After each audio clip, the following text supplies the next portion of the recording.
The signs were ready propped at the front entrance. I'd spent days crafting them, obsessing over every detail to make them perfect. Now came the hard part. Up the stairs to the master bedroom. I stripped the sheets, the stench of betrayal clinging to them. Wrestling the oversized mattress, I dragged it down the stairs, through the hallway, out the front door, and onto the lawn beside the road. Back inside, I tossed the wooden slats and bedding down the steps, hauled them outside, and stacked them next to the mattress. Another trip to the bedroom. I dismantled the side rails, carried them out.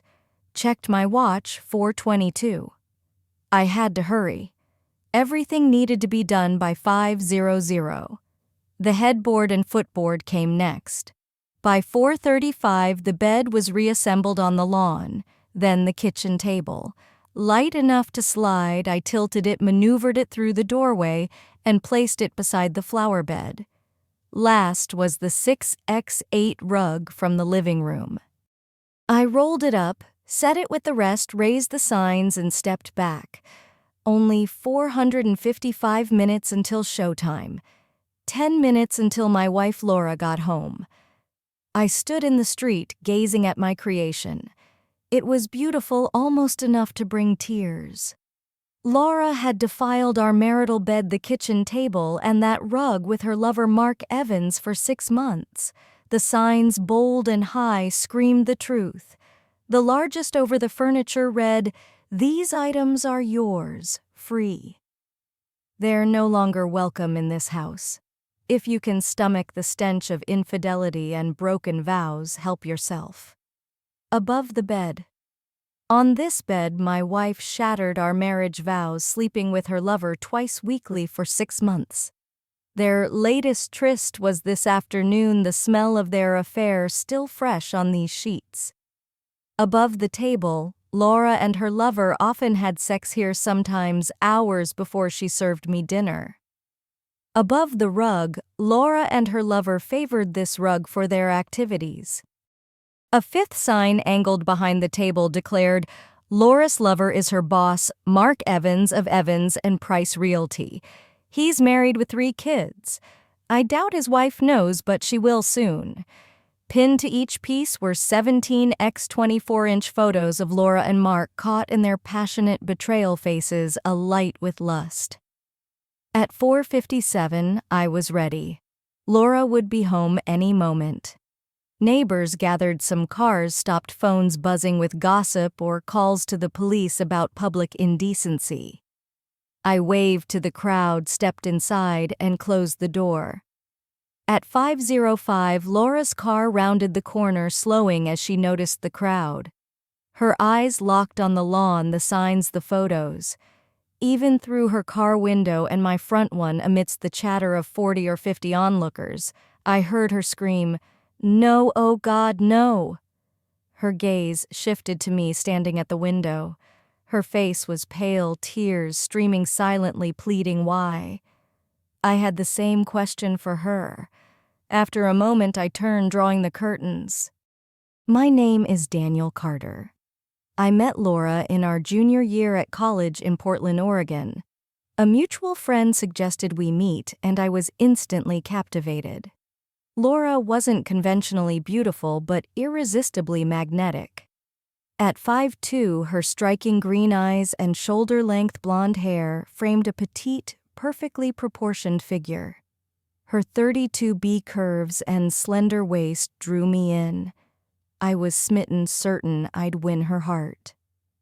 We started dating, became a couple within weeks, and a month later, our first time together was electric. Neither of us was experienced, but we explored each other with fervor, every position a new favorite. We were madly in love. We married after graduation, settling into a condo in Salem, Oregon. Laura earned her real estate license, joining a top firm.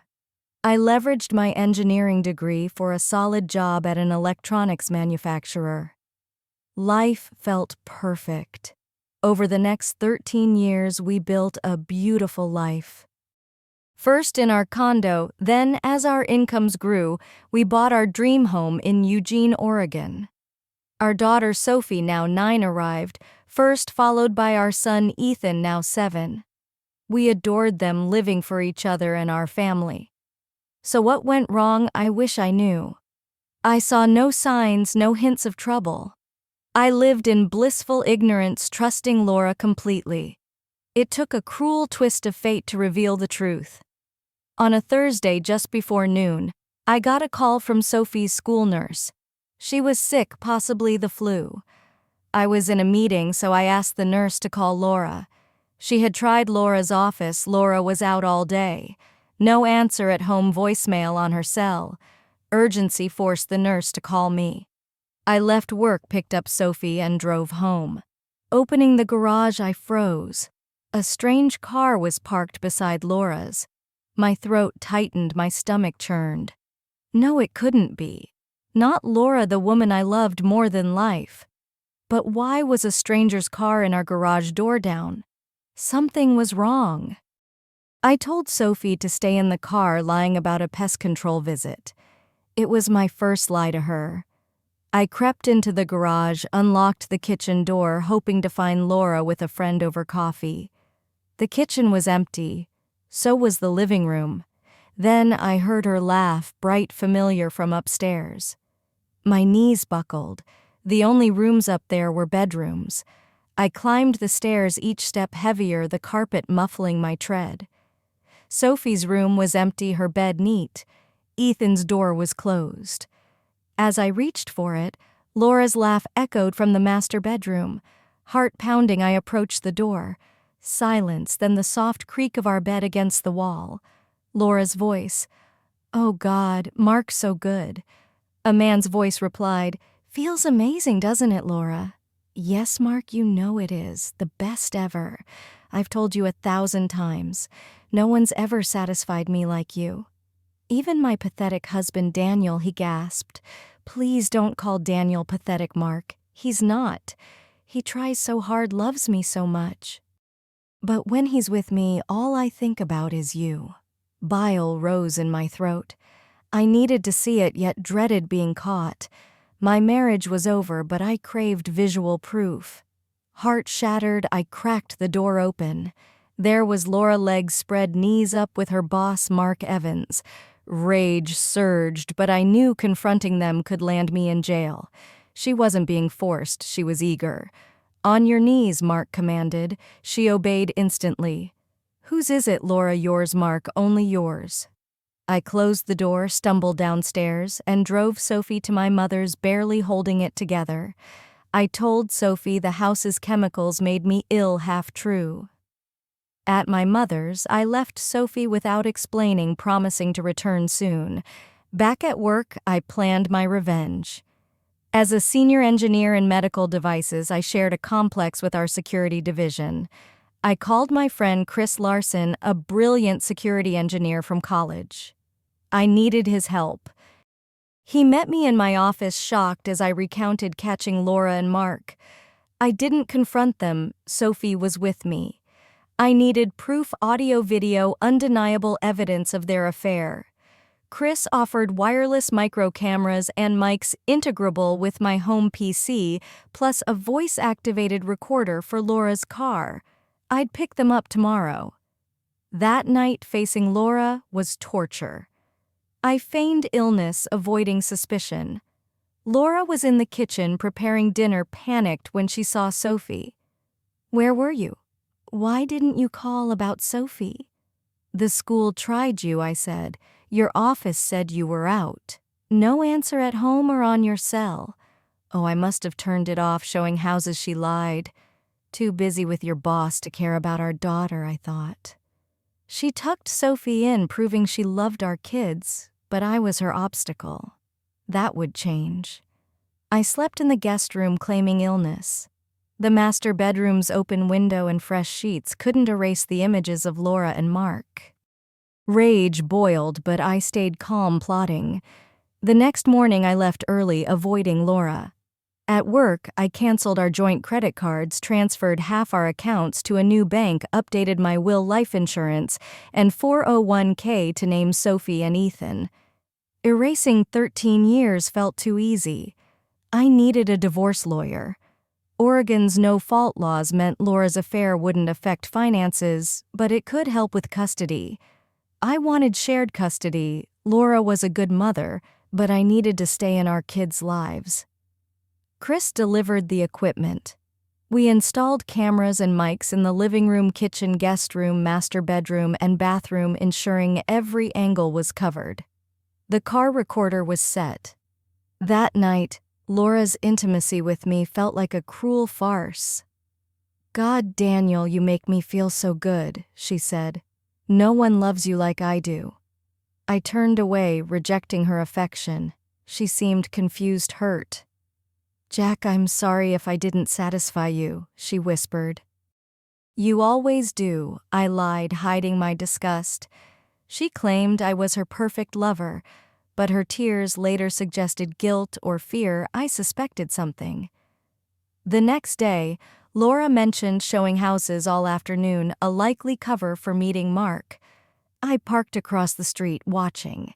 At 1:00, Laura's car pulled in, garage door open. 10 minutes later, Mark's car joined her. They were brazen, confident they wouldn't be caught. They'd regret that. Tears fell as I accepted Laura's betrayal. Why risk our marriage? Was Mark better? I resisted confronting them. Jail wasn't worth it. Their affair would hurt our kids and Mark's 3 children. By 2:30, Mark left. Laura followed 15 minutes later. I checked the footage. They started on the kitchen table, laughing about defiling my dining spot, then moved to our bed.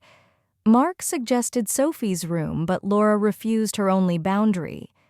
In the bedroom, they spent 40 minutes, Laura praising Mark as her best lover. They ended on the living room rug. She showered but didn't change the sheets, assuming she had time before my usual 6:00 return. The footage fueled my rage, but I smiled, knowing their ruin was near. I contacted a lawyer recommended by our corporate attorney, scheduling a meeting. I finalized financial changes and wrote a letter to Mark's wife, Emily, attaching photos. The next day, I retrieved the car recorder. Laura thanked Mark for their afternoon, suggesting a pause as she suspected my doubts. Thursday, I prepared. I picked up the kids, dropping them at my mother's for the weekend. At 12:50, Laura and Mark arrived. I waited until they left, then set up my display bed, table, rug, signs, and photos. By 3:15, I fetched the kids, ensuring they wouldn't see the scene. Laura's scream when she saw the lawn confirmed her devastation. Neighbors gawked. Police later ordered me to remove the signs, citing public indecency.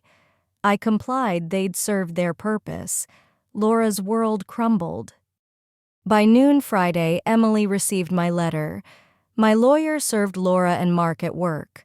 Laura collapsed, sobbing. Mark raged, threatening me. His partners ousted him, citing ethics violations, and gave Laura her final check. Emily called, vowing divorce.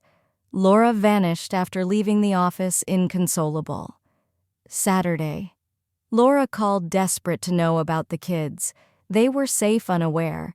She begged to talk, apologizing. I laughed bitterly. "You're sorry you told Mark he was better, that I was pathetic." I have recordings, Laura, every word, every degrading lie. She claimed she didn't mean it, boosting Mark's ego to counter his wife's criticism. "You humiliated me to make him feel better," I spat. "You're disgusting." She pleaded for forgiveness, offering herself. I refused. "You left me, Laura. You and Mark deserve every ounce of pain. Sign the divorce papers or I'll share the videos with everyone you know." She sobbed, but I hung up. Laura signed the papers. After 6 months, our divorce finalized. She lives with Sophie and Ethan in our Eugene home. I'm in a nearby condo. The kids' lives remain stable, though they feel the divorce's pain. Laura admitted her mistake to them, and we reassure them we'll always be there. I don't know what she told her family, but they still speak to me. I retrieved the car recorder. Laura's final call to Mark confirmed her fear. I knew her screams echoing as she saw the signs. A year later, I'm piecing my life together, avoiding dating. Laura tried it once, returning in tears. She works as a retirement village receptionist, abandoning real estate. Mark's divorced, jobless, his reputation ruined after I shared blurred face videos with his industry contacts. Emily's dating a kind cop, moving on. Mark's former firm settled to avoid my lawsuit. I focus on Sophie and Ethan, their future my priority. Maybe one day mine will matter again.